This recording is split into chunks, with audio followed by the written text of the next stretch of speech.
Hey everyone, it's Dr. Andrew Orr here.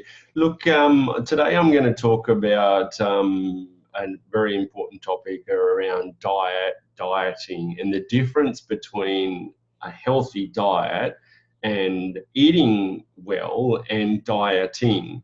I was just having an interesting discussion with my daughter about that. At the moment, there seems to be in a lot of her feeds and stuff like that on Instagram and Facebook, and about the whole dieting thing thrown at people at the moment, and a little bit of not well, yeah, I suppose shaming going on, but at the same time, we have to sort of look at where the motivation comes from when people start publicizing. Now, I know I put up a post about good eating around Christmas time and New Year, and I was talking about people making excuses. Now, I'm coming from that from a good intent, because when people come to see me, a lot of the time they do have excuses about why they can't do something. I'm too busy, too tired, blah, blah, blah, blah, blah. The endless excuses go on. Obviously, there's always going to be groups of people that, with, price factors and, like that can't afford things and so forth. We're not talking about that group of people. We'll just leave that bit out. We're talking about the people that have the capability. They can do it. They have income. They have everything at their disposal, but they just choose not to do it. And then it becomes everyone else's fault. And it's the blame game. And it's like everything. But at the same time, I know that when I was brought up, we were brought up with a very different model. And no offense, but the 70s and 80s and even into the early 90s, it was a terrible time for nutrition, and people are so confused. But back in the 70s and 80s especially, we were getting our nutritional information from Mr. Kellogg's just about, or some ad, or 9 out of 10 doctors recommend having Special K. So this is where a lot of the stuff comes from, and there is a lot of information out there, but it's very hard when you're brought up one way and not the other. But at the same time, if you are struggling with weight, we can't make excuses either. I mean, there's genuine health conditions, people have, but even so, with the right help from a professional, not an influencer, as I say, someone out there who's really not qualified at all, you can, maintain proper health and weight and stuff. But let's talk about dieting versus the proper way to eat. Now, there is dieting. I say to people that when people come to see me and they go, I want to lose weight. And I say there's two components to losing weight. Now, in their mind, they're looking at the scale and not really looking at what we say lean muscle. And they forget that when we look at lean muscle compared to fat, that a kilo of fat is quite large compared to a kilo of muscle. But with the dense muscle, I mean, they both weigh a kilo, right? And that's what I often try to make people understand. I'll see if I can bring up a photo, which hopefully it'll come up in a second, and show people the difference. So here we have a kilo of fat compared to a kilo of muscle, and you can see that kilo, it is quite big. So when you move in and have a look a little bit closer, there's a lot there. There's a lot of fat, like, compared to that kilo. So I always tell people that the more lean muscle you have, the better it is for your body. That means you've got less, bad fat, lot less body fat. Now, you need a certain amount of body fat too, because body fat has a regulatory role on your reproduction, your collagen, everything like that. So there's good fat and bad fat. We need to establish that as well, just as there's good carbohydrates and bad carbohydrates, because a lot of the time people get lobbed in all carbs bad, and not all carbs are bad. That's the thing. But when we get back to the fat and lean muscle, the more lean muscle you put on, the more, when you get on the scales, you're going to weigh more. So often when people, I've talked about this before, that when people start going to the gym and working out and they're putting on lean muscle, they get on the scales and go, oh my God, I put on weight. So we've got to get away from this putting on weight. Now, have you put on weight that's lean muscle, or have you put on weight that's actual extra body fat and fluid and things like that? And we'll talk about the fluid thing, because a lot of people go, oh, I'm not overweight, I've just got lots of fluid. Yes, you're overweight. It's not just fluid. I see why people make it, and look, I get it's a hard thing to accept that you've put on a few extra kilos, but we can name it all we like. It's not just extra fluid. Obviously, some people can have extra fluid and maintain, they do, fluid, they get fluidy and stuff around hot weather, but there's certain health conditions too that make that happen, and they actually need to be checked out by a healthcare practitioner as well. But let's look at that, and I show people, for instance, I'll try and find I found a picture before. Oh yes, here it is. So I'll just try and zoom in just a little bit. So the picture on the left shows an individual, probably it's got a little bit of, now the picture on the left, there's nothing wrong, like to me, there's nothing wrong. I mean, they look quite healthy, but they do have that little bit of tummy fat. You can see just at the bottom there, and they're 56 kilos. Now, as they've embarked on their training, and you can see some of that body fat's dropped around the tummy, but they've put on lean muscle. So then their weight has gone up. So this is where the misconception is for people. I just tell people, forget about the scales. It really, the scales, you have to throw them out, to be honest. And then as the body fat's got leaner, but the muscles have become strong, so you put on more lean muscle mass, you can see they've gone up, but they've actually looked skinnier. So this is what I'm trying to get through to people, that weighing yourself is not necessarily a good thing either. And it can also lead to obsessions around weighing yourself and body image and things like that. I always say, look, the best thing you can do is get a tape measure. And we've talked about it before. It goes around the belly button, from the belly button and around, okay?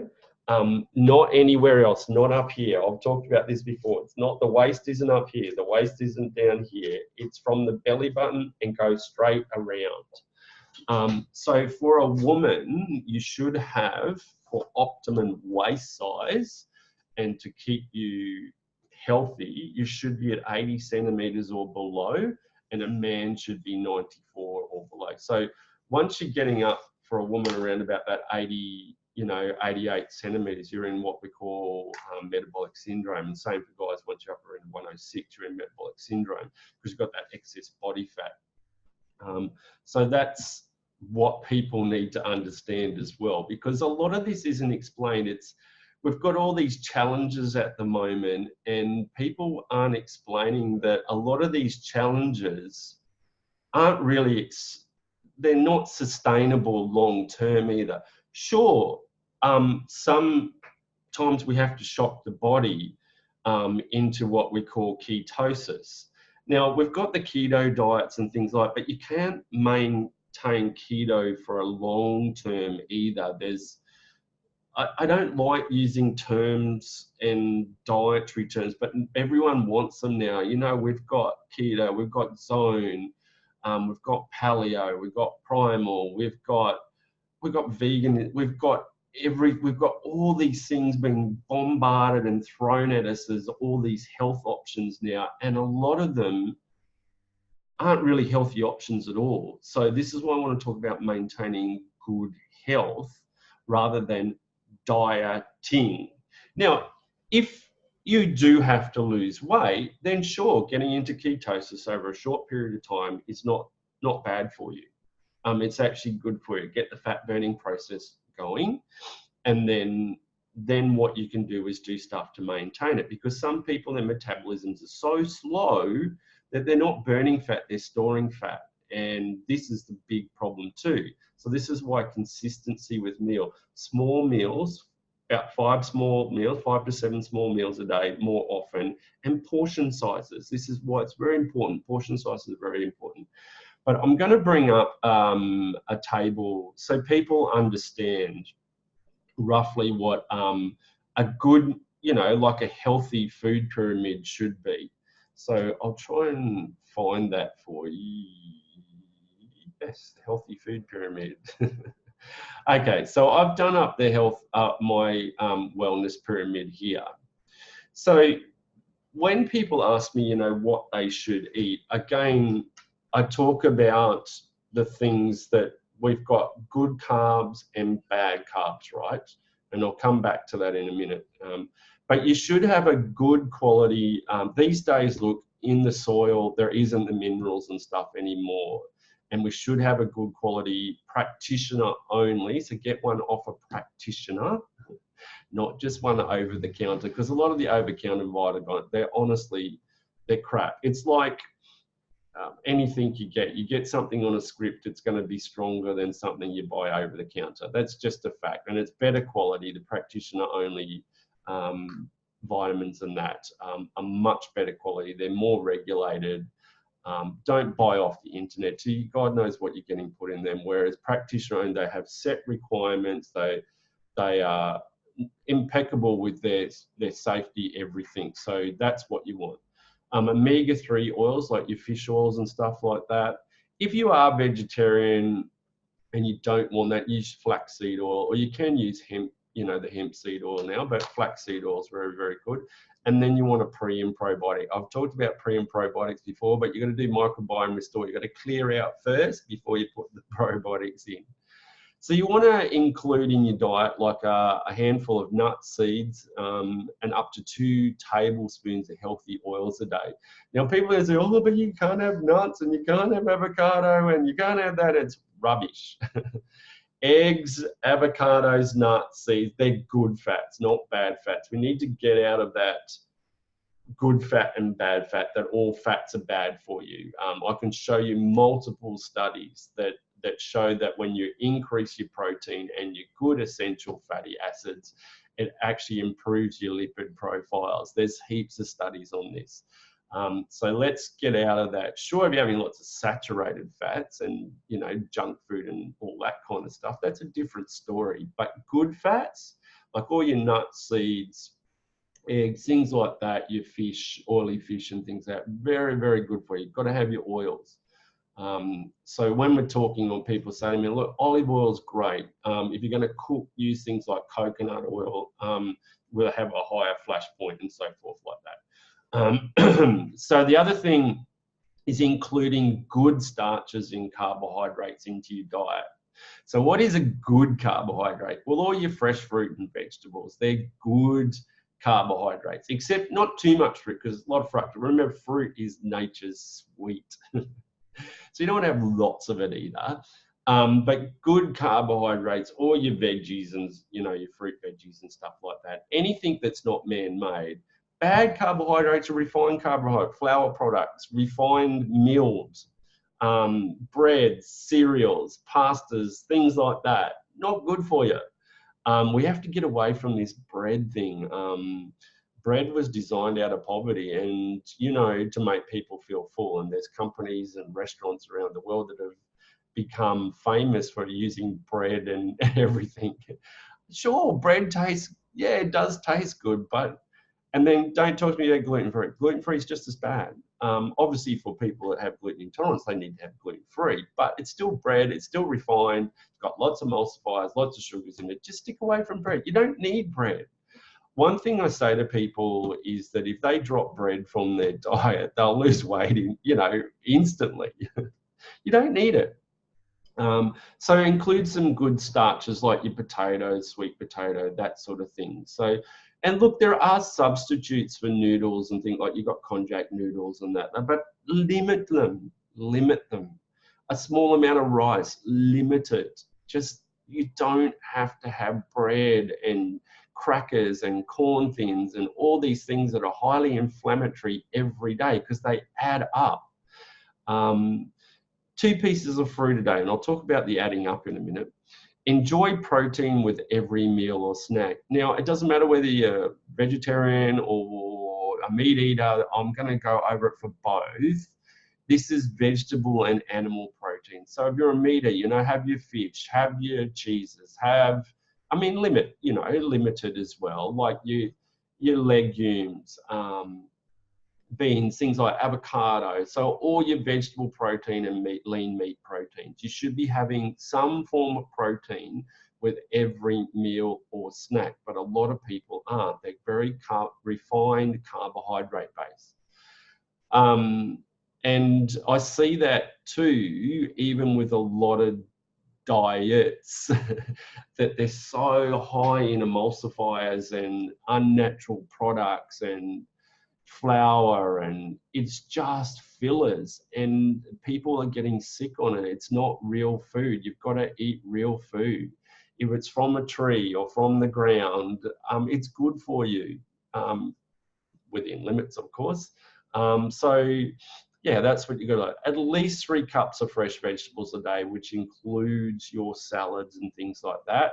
At least 8 glasses of water. And I'm big on electrolytes. The one thing I think that people don't have enough of is electrolytes, and you should have a proper electrolytes. No, not Gatorade. No, not Powerade. That's cordial. It's sugar. It's basically cordial with a bit of salt. So that's not a proper electrolyte. If you had dysentery or were vomiting, those things would not save you, because people die of dehydration around the world, and without electrolytes, they'll die.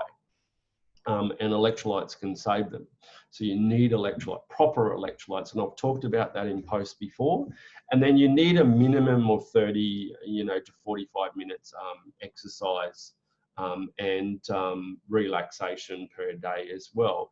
But when you are training, I just tell people, that 3 to 4 times a week, do some form of either high intensity interval training or resistance work, because if you want to burn fat, you have to, and build muscle, you have to push against a weight. Walking alone is not going to do that. Sure, walking and running and cycling and all that helps in your aerobic activity, but you do have to push against a resistance. So it's very, very, very important that people know that. Now, I was talking a little bit before about, carbohydrates, protein, and things like that. It's very, very important, that people understand, what good carbohydrates are. And I'll try and bring up a thing in a second. Because that's the one thing I think people don't really understand, is what we get into this whole thing about good carbs, bad carbs. So when we look at it, all your proteins, you've got things like, if you're a meat eater, look, I'm looking at everyone across the board here, but we've got, your beef, your chicken, your turkey, your eggs, your kangaroo, your lamb, and look, there's all sorts of other meats that people eat as well. And then you've got all your fish. Oily fishes are great. Your cod, your sardines, your salmon, your mackerel, your tuna, because they contain a lot of omega-3 oils. Then you've got a little bit of dairy and stuff, but again, if you're lactose intolerant, there's options now. And look, if not, you just stick away from your dairy. There's you can get coconut yogurt and, all sorts of things these days. And then you've got your nuts, your beans, your legumes, but some people can't handle them either. And just remember, you should soak all your legumes and that before you eat them, otherwise you can get sore bellies and stuff like that. But then all your good carbohydrates are all your good vegetables that are here. And then, your good fats like your almonds, your avocados, your eggs, your nut butters, nuts, oils, coconut oil, olives, seeds, tahini. There's all these things now that people, we've got all these different everything now. We've got so much at our disposal that we can eat. So it's more around, so if you are trying to lose weight, if you're going to do those challenges, there's nothing wrong per se with doing challenges, but they're not going to be sustainable. So what do you do to sustain? So again, it's worth dieting versus dieting. Now, I prefer to eat for my health rather than dieting. So when I talk about diet, it's the proper way to eat. If you need help with weight loss, then we can do stuff, but we monitor it, and you need someone to monitor it properly and go, okay, you've done your fat burning now. Okay, stop. Now we need to maintain you. Otherwise, you can't be in ketosis too long either. So one of the things that I tell people, if I eat more what they call primal eating, or what we call ancestral eating, or look, it's really just like the old Mediterranean diet. Look, they've got the best diet in the world. They've got less cancer, less cardiovascular disease. And rather than giving it a name, I just tell people this is just the proper way to eat. And the best thing that people can do is, like it's showing you here, have your good fats, like your oils, your seeds, your nuts that are high in omega-3. Have your proteins, vegetable and animal protein. Plenty of vegetables, like load the plate up, not bread and fillers and things like that. If you feel like you don't need them, if you're eating properly, you don't need the fillers. Sure, they taste nice, but I just regard them as junk food because they are muffins and things like that. And we'll talk about that in a minute. Your fresh, fruit and berries, sensible indulgences. So just a couple of little squares of chocolate every now and then. I was going to talk about that in a second. A little bit of wine is good for the soul, but too much, it's empty sugars as well. And, a bit of coffee and tea a day. I tell people to stay away from wheat grain. I'm not a big fan of wheat grain at all because of what it does. It's inflammatory, and then we've got refined flours and stuff like that, and then the gluten in it, all that. I tell all my gluten-free people, gluten intolerant people, don't go gluten-free, just go grain-free.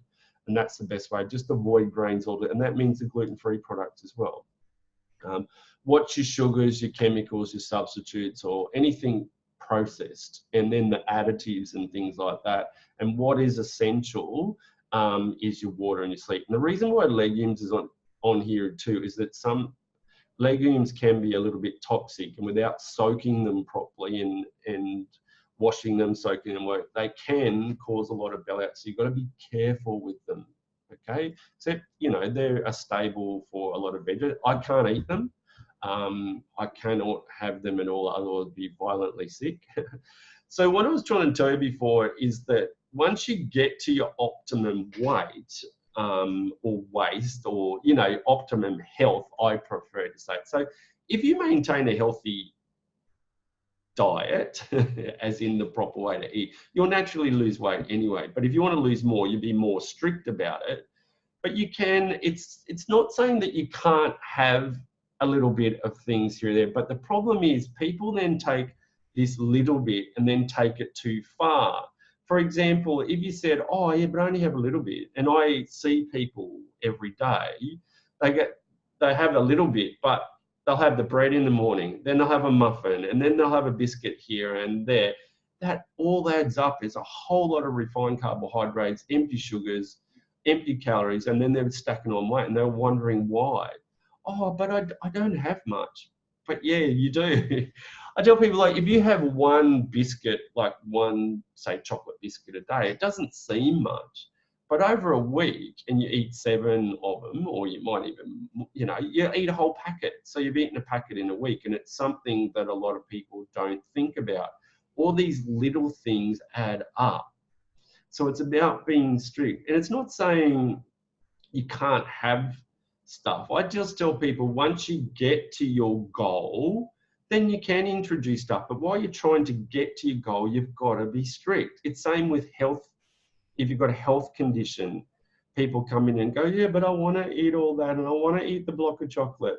Well, if you do want to do that, you can't come in and complain that you're in pain, because that all adds into inflammation and it makes your thing worse. So you can't continue, because we say anything, if you want change, something has to change. And a lot of people's pain and their health conditions are being exacerbated by poor dietary choices and excess dietary choices. Remember, alcohol is just sugar. It's a poison, really. That's why you get drunk and you get hangovers. It's a poison. A little bit, again, like a glass of red wine here and there, sure. But remember, when you have it, it still adds up, you know what I mean? And then people say, oh yeah, but what if I have those bliss balls, you know, the protein balls, and I have a paleo muffin and things like that. Yes, they are a healthier choice compared to a chocolate or something like that. But remember, a lot of them have dates and sugars and stuff in them. And yes, they've got a lot more protein, but they still sugar. They're a treat.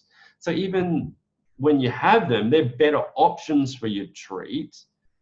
But you can't have them every day either, because they're a dessert, they're a treat, they're a, you know what I mean? Like you shouldn't have them every day. But what I tell people to do is that, you know, once a week, you know, have a freedom meal. After, you've got to get to your weight first, you know, you get in, you do your challenges, and then maintain. So to do something long term, it's got to be sustainable. This is why I talk about diet versus dieting. I'm talking about the proper way to eat. You've got to maintain that. So I then say, you know, once a week, have a freedom meal once a week, and try and go for a more healthier option, of course. But a freedom meal doesn't mean a freedom day, and it doesn't mean a freedom meal every day either, because you can't do that either. So it's maintaining that balance, that maybe Friday night is your takeout night. And that's what I say I do to people. But my healthy takeout might be Thai or something that I might not have cooked, which may be a little, have a few more things that I wouldn't put in there. But, you know, it's not feeling guilty about it then. And yeah, so it's about looking at diet versus dieting. So diet meaning the healthy way to eat rather than dieting. It's about looking at what you're putting in your mouth, and even those so-called healthy options. Remember, if it's a muffin or a dessert or whatever, it's still a dessert. It's still got sugar. It's still got, you know, like, oh yeah, but it's got dates in it and it's got coconut sugar. They're sugars. And just remember, dried fruits is just concentrated sugar, concentrated fructose. And as I'd say to people, get out the tape measure rather than the scales, and start looking at sustainable ways to eat and eating healthy rather than yo-yo dieting, because rather than just look at the proper way to eat. I hope that's helped everyone. And if you do need any help, you can always make a consultation with me, or go and see a nutritionist or someone that specializes in that area to help you, because it's always better to have someone that can help you diet properly rather than doing it yourself and trying to follow this and that. And otherwise it becomes confusing. Stick with one person, do it, and do it to the letter. Whatever they tell you, do it, and get in and do it, and don't make excuses. All right, talk soon.